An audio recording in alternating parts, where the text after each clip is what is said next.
Comment créer de nouvelles habitudes au travail? Bonjour et bienvenue, je suis Stéphanie, ancienne DRH, devenue conférencière et coach professionnel.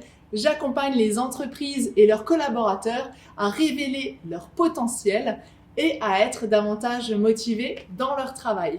Mais avant de rentrer dans le vif du sujet, comment créer de nouvelles habitudes au travail, je vous propose et je vous invite à télécharger le guide qui est juste en bas. Le lien se trouve dans la description de la vidéo. Ce guide va vous donner 10 clés pour être motivé, engagé et heureux dans votre travail. Pourquoi parler d'habitude au travail? Je pense sincèrement que le fait de créer des routines, d'avoir un processus de création d'habitudes, d'ancrer des nouvelles habitudes dans notre quotidien nous permet d'être plus sécurisés, de se sentir en sécurité, mais aussi d'innover davantage, de nous permettre d'oser, de sortir du cadre beaucoup plus facilement que quand on n'a pas de routine. Et c'est d'ailleurs ce qui se passe chez les bébés, chez les enfants. Ils ont besoin d'avoir une routine. C'est ce qu'on nous apprend, nous, jeunes parents. Quand on a notre bébé, quand on sort de la maternité, on m'a dit ayez des routines à des heures fixes, des moments qui vont montrer à votre bébé que c'est le soir, c'est le matin. En entreprise, dans notre vie d'adulte, c'est exactement pareil. Et l'idée vraiment, c'est de pouvoir expérimenter des nouvelles choses tout en se sentant en sécurité. Et les nouvelles habitudes au travail vont vous permettre d'être plus performant et surtout d'être plus performant dans la durée.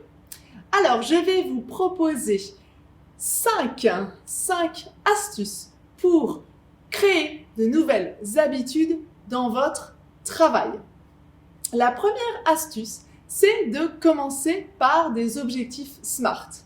Commencez par des objectifs SMART et là, je vais vous renvoyer à une vidéo et même plusieurs vidéos que j'ai fait au niveau des objectifs SMART. La première vidéo que je vous invite à visionner tout de suite, c'est comment fixer des objectifs SMART en 3 étapes ultra simples et rapides. Comment construire un plan d'action grâce à ces objectifs SMART. Ce sont des vidéos que vous pouvez visionner en complément de celle-ci. Donc oui, commencez par des objectifs SMART. Ça, c'est le début de tout.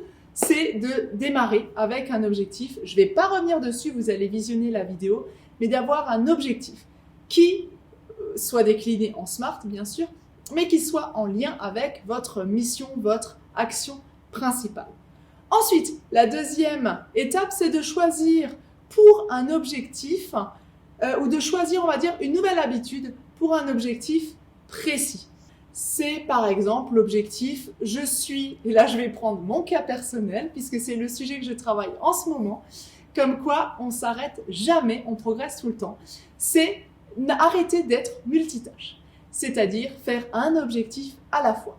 Je peux donc, avec ma méthode, une nouvelle habitude par objectif, je peux très bien me dire, pour arrêter d'être multitâche ou pour effectuer une seule tâche à la fois, la première habitude que je vais mettre en place, c'est de, par exemple, éteindre l'ordinateur quand je fais cette fameuse tâche. Si votre tâche se déroule sur ordinateur, d'éteindre tous les stimuli extérieurs qui vont vous déranger, qui vont vous empêcher d'être concentré sur votre unique tâche. Donc, vous éteignez les notifications, les emails, le téléphone, vous le mettez sur ne pas déranger ou en mode avion, vous fermez votre porte si vous avez un bureau. En tout cas, voilà, en fonction de votre objectif, vous définissez une nouvelle habitude, là en l'occurrence l'exemple que je vous ai montré. Ensuite, la troisième étape, c'est de choisir une seule habitude à la fois. Parce que si vous vous dites, ah oui, pour éviter d'être multitâche, alors il faut que j'enlève ci, je fasse ça, je fasse ci, je fasse ça, vous allez faire trop de choses en même temps. Et l'habitude n'aura pas le temps de s'installer. Donc là, l'idée, c'est vraiment de vous dire, ok, j'ai besoin de mettre en place 4 nouvelles habitudes qui vont m'aider à atteindre mon objectif. Je vais commencer par celle-là. Quand celle-là, elle sera bien ancrée, installée dans mon quotidien et que je serai à l'aise avec, là, j'en mettrai une deuxième en place. Mais ayez toujours cette idée en tête, créer une nouvelle habitude à la fois. C'est essentiel. Si vous faites trop de choses en même temps, c'est la meilleure recette pour vous planter. Le quatrième conseil que j'ai envie de partager avec vous, c'est d'adopter une nouvelle habitude à partir d'un déclencheur. Un déclencheur ou un ancrage, vous choisissez le terme qui vous convient le plus. L'idée, c'est de voir ce déclencheur, de voir quelque chose qui va vous rappeler votre habitude. Parce que peut-être que vous l'avez déjà expérimenté, vous vous dites « Ah bah tiens, je vais lancer cette nouvelle habitude ou je vais commencer à partir de demain à faire ça. » Puis 3-4 jours après, vous dites « Ah mince, j'avais oublié. » Là, l'idée, c'est de mettre en place un déclencheur. Soit vous mettez un post-it sur votre écran d'ordinateur, votre bureau, une phrase sur votre frigo, des endroits où vous passez souvent, une photo, une musique. Si mon habitude c'est de me lever tôt, c'est de mettre une musique à mon réveil de manière à ce que j'ai le déclic qui se fasse. Donc trouvez une méthode, un ancrage, un déclencheur qui va vous rappeler votre nouvelle habitude. Musique, photo, son, odeur, phrase, vous choisissez. Ensuite, le 5e conseil que je voulais vous apporter, c'est de rendre la nouvelle habitude facile à mettre dans son quotidien et bien sûr à garder dans le temps. C'est important que cette nouvelle habitude soit facile à intégrer. Si elle vous génère trop de douleur, trop de difficultés, vous allez trop vite la passer aux oubliettes, vous allez vous dire c'était mieux avant, j'ai rien à y gagner. Donc vraiment ayez en tête que votre nouvelle habitude doit être facile à intégrer dans votre quotidien et à garder dans le temps. Et enfin, 6e conseil que je vous donne, c'est de laisser un petit peu de temps pour que votre habitude s'installe. Et là, vous allez vous dire, en combien de temps une nouvelle habitude devient-elle un automatisme? Et ça, c'est une question fréquente. En combien de temps une nouvelle habitude devient-elle un automatisme? Alors, il y a plusieurs, courants de pensée. La première, c'est de dire il faut au moins 21 jours. Pourquoi? Parce qu'en neurosciences, il a été démontré que notre cerveau, pour comprendre qu'il y a une nouvelle habitude, a besoin de 21 jours, juste pour la comprendre et l'intégrer.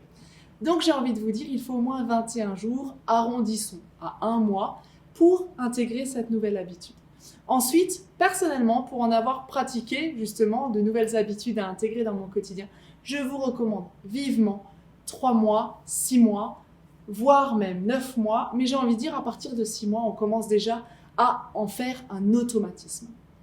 Sachez que tous les stimuli, les déclencheurs que vous allez mettre autour de vous vont vous aider à garder cette habitude. Et voilà, vous avez maintenant vos 6 conseils pour savoir comment créer des habitudes au travail. Commencez par fixer des objectifs SMART.